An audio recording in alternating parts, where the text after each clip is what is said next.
මගේ අම්මයි තාත්තයි පටන් ගත්තු පවුලේ ව්‍යාපාරයක් ඒකට වටිනාකමක් දීලා එක පුළුල් කරපු සරල ව්‍යවසායිකාවක්.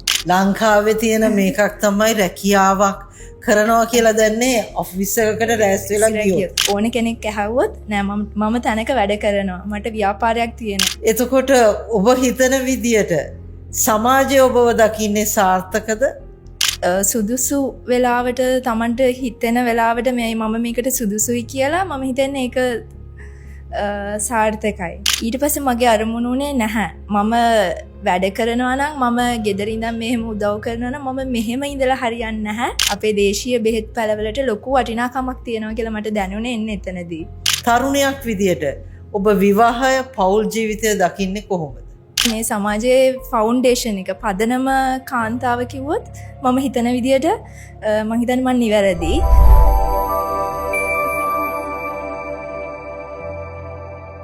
දෙදස් 26 අද අපි පටන් ගන්නේ Plenty with සුලෝ තරුණ ව්‍යවසායිකාවක් සමගයි. තරුණ ව්‍යවසායිකාවක් කියන්නේ මේ සාමාන්‍ය ව්‍යවසායිකාවක් නෙමෙයි.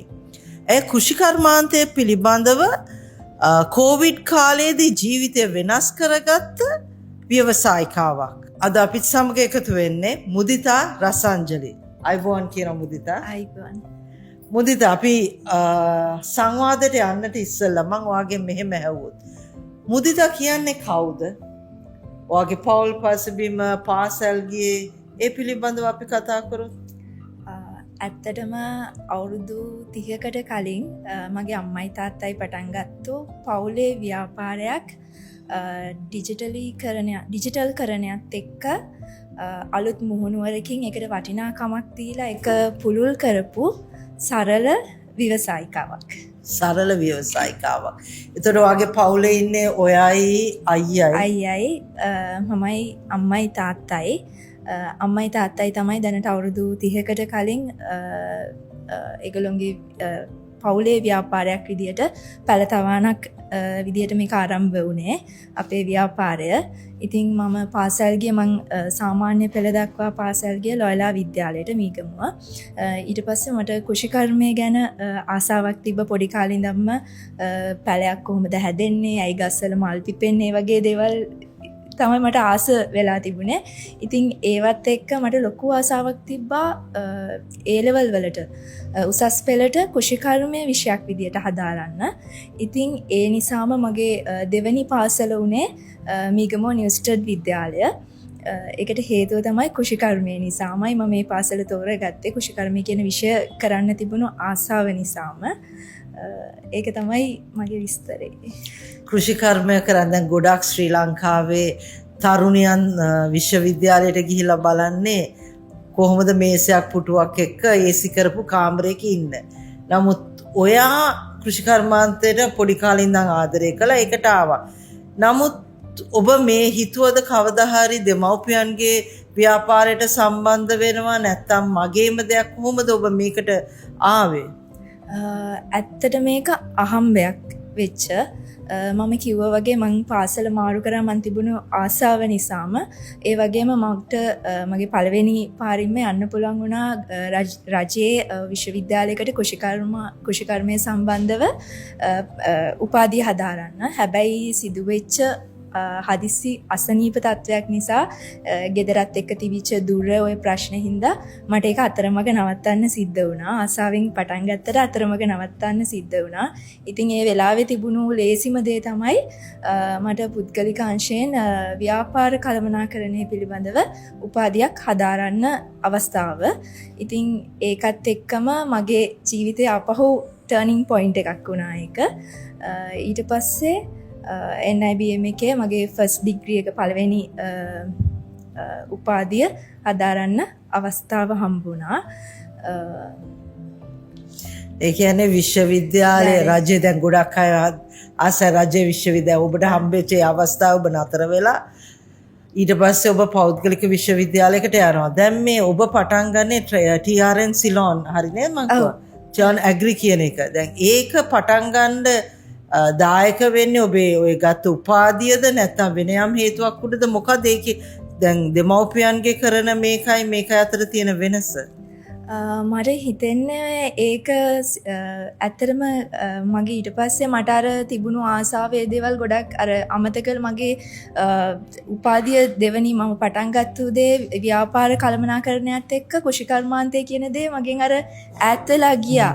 හැබැයි ඊට පස්සේ කොවිඩ් එක්ක මගේ පළවෙනි මම රැකියාව කරනකොට මට අවස්ථාව හම්බුණා work from home ගෙදර ඉඳන්ම වැඩ කරන්න කොවිඩ් නිසා.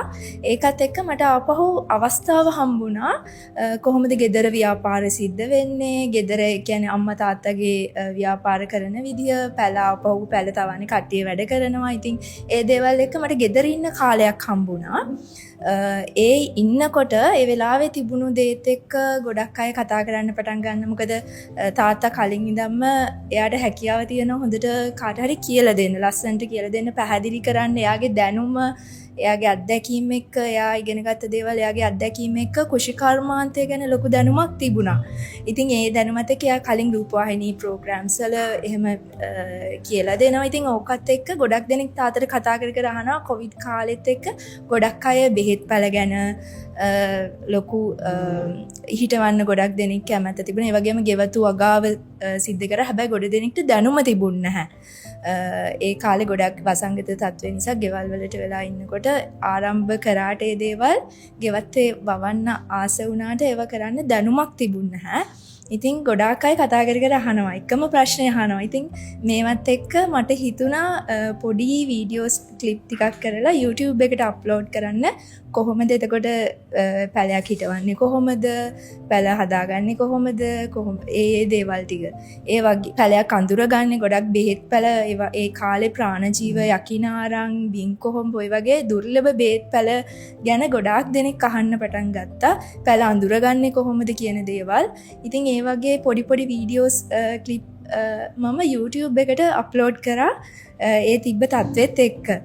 ඉතින් ඒකම යටින් කන්ටැක්ට් නම්බර් එකක් දානවා. මොන හරි කාට හරි තේරෙන්නේ නැති දෙයක් තිබුණොත් ආපහු කෝල් කරලා අහයි. එහෙම කියලා හිතලා තමයි පටන් ගත්තේ මේ හැමදේම. ඊට පස්සේ එකත් එක්ක කොහොම හරි මාසයක් දෙකක් විතරයි මට මේ එහෙම දාන්න පුළුවන් වුණේ. හිතපු නැති විදිහට වීඩියෝස් වයිරල් වෙන්න පටන් ගත්තා. ගොඩාක් දෙනෙක් කතා කරා. ඊට පස්සේ මට මාස 3ක් වගේ යනකොට මගේ අර රැකියාවෙන් හම්බුණු සැලරි එකට වඩා මට YouTube එකේ ඉන්කම් එක වැඩි වුණා. ඊට පස්සේ මම තේරුම් ගත්ත දේ තමයි මෙතන තමයි මගේ තැන කියන දේ.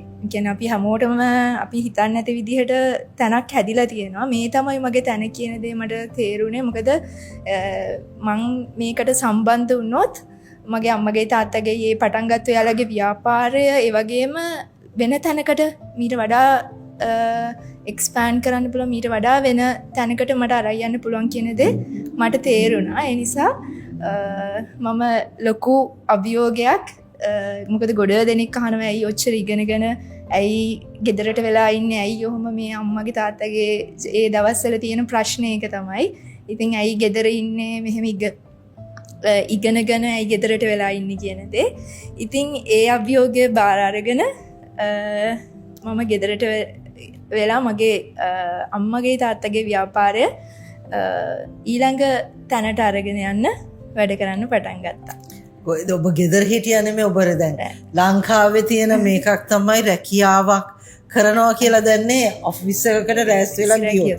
ව්‍යවසායකත්වය කියන දේ තාම ශ්‍රී ලංකාව තුල එහෙම පිළිගැනීමකට වෙලා නැහැ. දැන් ඔබ තාක්ෂණය ඔබ ව්‍යාපාරික දැනුම ඉගෙන ගත්තා. ඔබ කෘෂිකර්මාන්තය ගැන ආසාවක් තිබ්බා. හැබැයි මේ තාක්ෂණයත් එක්ක තමයි යන්නේ. ඔබ ලංකාවෙන් නතර වෙන්නේ නැතුව ඔබ අද පිට රටවල් වලට යවනවා. ඒ තාක්ෂණයයි ওই දැනුමයි එකතු කරලා ওই ගමන ගියේ කොහොමද? ඊට පස්සේ කිව්වා වගේ අර මේ ෆෝන් නම්බර් එක ඇත්තටම අපි දාන්න පටන් ගත්තේ කාට හරි මොන හරි ප්‍රශ්නයක් තිබ්බොත් කතා කරලා ආපහු අහයි කියලා. හැබැයි ඒකෙන් උනේ ගොඩ දෙනෙක් ලංකාව වටේ ඉන්න ගොඩාක් දෙනෙක් කතා කරලා අර පැල වර්ග ඉල්ලන්න පටන් ගත්තා. අපිට පැල ඕනේ, මේ පැලේ කොහොමද ගෙන්න ගන්නෙ. ඉතින් මට ඒ වෙලාවේ තිබුණ විදිහට මට දැනුණු විදිහට ඒ වෙලාවේ වෙන්න ඕන දේ තමයි වෙබ් අඩවියක්. ඒ කියන්නේ එතකොට මට අහන කෙනෙක්ට විස්තර යවන්න ලේසියිනේ. ඉතින් මම වෙබ් අඩවියක් ආරම්භ කරලා අර තියෙන පැල ඔක්කොම ටික එකට ලිස්ට් කරලා වෙබ් අඩවියක් ආරම්භ කරා. පැල ඕනෙ කෙනෙක්ට ඕනම තැනකට පැය 24ක් ඇතුළත යවන්න පුළුවන් වෙන්න. මොකද ලයිව් ප්ලාන්ට් එකක් කියන්නේ යවන්න ටිකක් අමාරු දෙයක්. කැඩෙනවා. එතකොට මොන හරි ඒ වෙලාවේ කස්ටමර් හිටියේ නැත්නම් ලොකු ප්‍රශ්නයක් ගෙදර. ඉතින් පැය 24ක් 48ක් ඇතුළත අනිවාර්යෙන් පැලේ යන්න ඕනේ. ඉතින් ඒක ලොකු අභියෝගයක්. ඉතින් ඒක බාර අරගත්තා. ඒක කරන්න සිද්ධ වුණා මට. එතනට මම පටන් ගත්තේ ඒක නෙමෙයි. උනාට ඒ අභියෝගයට මුහුණ දෙන්න නම් එතනින් සාර්ථකත්වය යන්න නම් අර දේ කරන්න සිද්ධ වුණා. ඒ වගේම විශේෂයෙන් YouTube channel එකත් එක්කම ඒක ගොඩ දෙනෙක් බලන්න පුරුදු වෙලා මේ ඕගලන්ට මම හිතන්නේ ගොඩක් views ආවා. මට මතක youth top 40 award එකේ 2023 නේද? ඔව් 2022 දී 22 සම්මානය වල YouTube ක්‍රියේටර් විදියට හම්බුණා. හරි නේද කිව්වා? ඉතින් ලංකාව පුරාම අපි අපේ පැල වර්ග ප්‍රවාහනය කරන්න ආරම්භ කරා. ඉතින් ඒත් එක්කම ලංකාව වගේම පිටරටවල් වලින් ඒ විදියට කතා කරපු අය හිටියා. ඉතින් ඒගොල්ලොන්ට පැල වර්ග ඒ වගේම දේශීය බෙහෙත් වර්ග ඒතර ශ්‍රී ලාංකිකයන්ද කතා කරේ පිටරටින් ගොඩක් කලාවට අපේ වෙබ් අඩවිය හරහා ශ්‍රී ලාංකිකයින් වගේම ගොඩක් අපිට ආවේ ශ්‍රී ලාංකික නොවන අයගෙන් තමයි ගොඩක්ම කියන්නේ දේශීය මේ අපි හිතුවේ නැතුව ගියාට දේශීය අපේ පැලෑටි වලට පිටරටවල ගොඩාක් ඉල්ලුමක් තියෙනවා. ඔව් ලොකු ඉල්ලුමක් තියෙනවා. ඒක මට තේරෙන ගොඩාක් රිසර්ච් කරන්න. ඒ වගේත් සමහර පැල වර්ග විතරයි අපිට ලංකාවෙන් යවන්න පුළුවන්කම තියෙන්නේ. ඒත් එහෙම යවන්න නැති පැල වර්ගත් ගොඩ දෙනෙක් රිසර්ච් වලට ඒ වගේ දේවල් වලට කියලා කතා කරන අය අදටත් ඉන්නවා. පිටරටින් කතා කරන අය අපේ දේශීය බෙහෙත් පැලවලට ලොකු වටිනාකමක් තියෙනවා කියලා මට දැනුනේ එන්නේ එතනදී. ඇත්තටම ලංකාවේ සමහර දේවල් අපි හිතන්නේ හැමදේම පිටරටින් ගෙනාවොත් තමයි උතුම් කියලා. නමුත් ඔබ තරුණ ලගහැණු ළමෙක් විදියට ඔබ දැකපු දේ ඒ කියන්නේ ගොඩක් වෙලාට අපි හිතන්නේ ව්‍යවසායකත්වය කියන්නේ මේ යමක් නිෂ්පාදනය කිරීමමයි කියලා. ඔබ වෙනස් විදියකට හිතුවා. දැන් ගොඩක් වෙලාට අපි කෘෂිකර්මාන්තේ කතා කරොත් ඒක ගොඩාක් පුරුෂ පාක්ෂය නැත්නම් පිරිමි අය වැඩියෙන්ම දැන් කාන්තාවක් විදියට තරුණ කාන්තාවක් විදියට ඔබ මේක දැන් ඔබේ තාත්තව දමලා තමයි ඔබ මේ කරන්නේ. නමුත් බිස්නස් එක ව්‍යවසායකත්වය එක කරගෙන යන්නේ ඔබ දැක්ක ඔබට කොහොමද ඒක හැඟුනේ? සමහර වෙලාවට තාත්තා එක්ක කතා කරලා ඔයා කතා කරද්දී හිතනවාද ඔයා තරුණ වැඩි ඔයා කාන්තාවක් කොයි වගේ බාධාද ආවේ?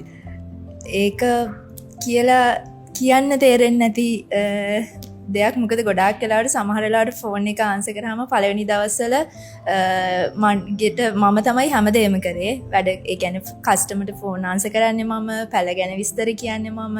එතකොට සමහරවිට මුල්ම දවස්වල පැල පැක් කරේත් මම පළවෙනිම දවස්වල. ඉතින් වෙන කිසි කෙනෙක් හිටියේ නැහැ ආරම්භයේදීම.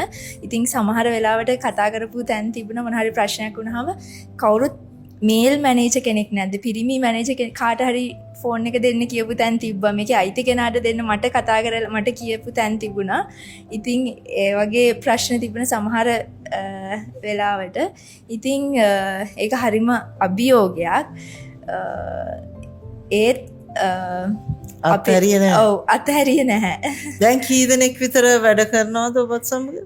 දැනට අපේ ඔක්කොමත් එක 10කට වඩා ඉන්නවා වැඩ කරන අය. ඉතින් ඒගොල්ලෝ තමයි ලොකුම ශක්තිය උනේ මුලින් ඉඳන්ම ඒ දවස්වල ඉඳන්ම ලොකුම හයිය උනේ යාලා තමයි. දැන් ගොඩක් වෙලාවට රජයේ විශ්වවිද්‍යාලයකට තේරිලා ඒකත් කරගන්න බැරුව ගියා. පෞද්ගලික විශ්ව උපාධියක් කොහොම හරි ගත්තා. රැකියාවක් කරන්න පුළුවන් කාන්තාවක් මේ ගෙදර ඉඳගෙන පැලෑටි විකුණනවා. එතකොට ඔබ හිතන විදියට සමාජය ඔබව දකින්නේ සාර්ථකද? ඒකට මං ලොකුම තිබ්බ ප්‍රශ්නයක් ඒක මං කලින් කිව්වා වගේ ඒක නිසාම තමයි මම මාස 3-4ක් යද්දි මට තේරුණා ගොඩ දෙනෙක් අහනවා ඔය ප්‍රශ්නේ. ඇයි ගෙදරට වෙලා ඉන්නේ? ඔය දේ. ඊට පස්සේ මගේ අරමුණ උනේ නැහැ. මම වැඩ කරනවා නම් මම ගෙදර ඉඳන් මෙහෙම උදව් කරනවා නම් මම මෙහෙම ඉඳලා හරියන්නේ නැහැ. මම එහෙනම් මේක ඔෆිෂියලි මම බිස්නස් එක කරන්න ඕනේ. එහෙම ඒ නිසාම තමයි TRN සිලෝන් නැග්‍රි ප්‍රයිවට් ලිමිටඩ් කියලා අම්මයි තාත්තයි පටන්ගත්තු එයාලා තරිඳු පැළ තවානි කියලා පටන්ගත්ත ව්‍යාපාරය TRN සිලෝන් නැග්‍රි කියන නම යටතේ කම්පනී එකක් විදිහට රෙජිස්ටර් කරලා එතකොට ඊට අදාළ හැම ඩොකියුමන්ට් එකක්ම හදලා ඒ විදිහට පිළිවෙලකට පටන් ගන්න හේතුව තමයි ඒක. එතකොට මට දැනුණා නෑ ඕන කෙනෙක් ඇහුවොත් නෑ මම තැනක වැඩ කරනවා මට ව්‍යාපාරයක් තියෙනවා. එතකොට අනිත් එක මේක ගොඩක්ම සෝෂල් මීඩියා තමයි ලොකුම උදව් වුණේ මට ව්‍යාපාරය ආරම්භ කරන්න. මම කලින් කිව්වා වගේ YouTube, Facebook, Instagram, TikTok ඉතින් මෙහෙම දේ මගේ තාත්තව දැනගන්න එතකොට අපේ ගෙදර තියෙන පැළවර්ග අපි ගැන දැනගන්න ලොකුම උදව්ව වුණේ මේ සිලෝන් නැග්‍රි කියන නම බිහිවෙන්න ලොකුම උදව්ව වුණේ සමාජ මාධ්‍ය. ඉතින් සමාජ මාධ්‍ය කියන්නේ ව්‍යාපාරයක් නෙවෙයි. ඒක තමයි ලොකුම දේ. අපි ගොඩාක් වෙලාවට හිතන දෙයක් තමයි YouTube එකේ අපි බිස්නස් එකක් පටන් අරගෙන YouTube channel එකක් TikTok වල ඒ වගේම Instagram මේ දේවල් වලින් අපි බිස්නස් එක ප්‍රොමෝට් කරද්දී අපි හිතනවා හරි අපිට දැන් බිස්නස් එකක් තියෙනවා කියන දේ. අපි ව්‍යාපාරයක් කරනවා, අපි ව්‍යවසායකයෙක්. ඒක එහෙම නෙවෙයි. අපිට සමාජ මාධ්‍ය කියන්නේ අපිට ඒකට උදව්වක්. අපි ව්‍යාපාරයක් ගොඩනගා ගන්න අපිට උදව්වක් සමාජ මාධ්‍ය කියන්නේ. ඒ නිසා කවදාවත් සමාජ මාධ්‍ය කියන දේ මත රැඳිලා ඉන්න හොඳ නෑ කියන දේ මම මුලින් ඉඳන්ම විශ්වාස කරා. මම ඉගෙනගත්තු දේවලුත් එක්ක. ඉතින් ඒක අපිට අපි ගැන කියන්න තැනක් විතරයි. අපේ කතාව ලෝකෙට ගෙනියන්න විතරයි. අපේ කතාව ලෝකෙට කියන්න තැනක් විතරයි සමාජ මාධ්‍ය කියන්නේ. ඒ නිසා මේක පිළිවෙලට කම්පනි එකක් රෙජිස්ටර් කරලා එතකොට ඒ වගේම වෙබ් අඩවියක් ආරම්භ කරලා ඒ දේවල් එක අර තැනකට යන්න මට ලේසි වුණා. අර ආපු අභියෝග වලට මූණ දෙන්න ලේසි වුණා. ගොඩක් දෙනෙක් අහපු ප්‍රශ්න වලට උත්තර දෙන්න ලේසි වුණා. මම ඒ විදිහට පටන් ගත්ත නිසා. හරි. දැන් ඔබ තරුණියක්. දැන් ලංකාවෙත් ලොකු ට්‍රෙන්ඩ් එකක් තියෙනවා. පිරිමි ළමයි කියනවා ඒගොල්ලන්ට afford කරන්න බෑ ගෑනු ළමෙක් විවාහය. ගෑනු ළමයි කියනවා දැන් ඉන්න පිරිමි ළමයි සීනි බෝල වගේ. ඒගොල්ලන්ට ඒ කියන්නේ අපේ තරමට උගත් නෑ නැත්නම් අපිත් එක්ක ජීවත් වෙන්න බෑ. මේ නිසාම ගොඩක් අය තරුණයන් ශ්‍රී ලාංකේය තරුණ විවාහය බෑ කියනවා. නමුත් ලංකාව පවතින්න ඕන. ලංකාවේ දියුණුවක් කියන්නේ ලංකාව කියන්නේ මිනිස්සු. සමාජය කියන්නේ මිනිස්සු. තරුණයක් විදියට ඔබ විවාහය පෞල් ජීවිතය දකින්නේ කොහොමද? ඇත්තටම කාන්තාව කියන්නේ අද ගෑනු ළමයෙක් එහෙම නැත්නම් තරුණියක් කාන්තාවක් කියන්නේ අද සමාජයේ ලොකු දෙයක් කරන කෙනෙක්. විශේෂයෙන්ම මේ සමාජයේ ෆවුන්ඩේෂන් එක පදනම කාන්තාව කිව්වොත් මම හිතන විදියට මම හිතන්නේ මම නිවැරදි.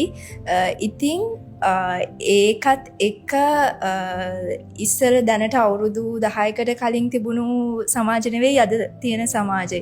මම විශ්වාස කරන විදියට ඒ කියන්නේ විවාහය කියන දේ තමන්ට සුදුසු වෙලාවට තමන්ට හිතෙන වෙලාවට මම මේකට සුදුසුයි කියලා මම හිතන්නේ ඒක සාර්ථකයි.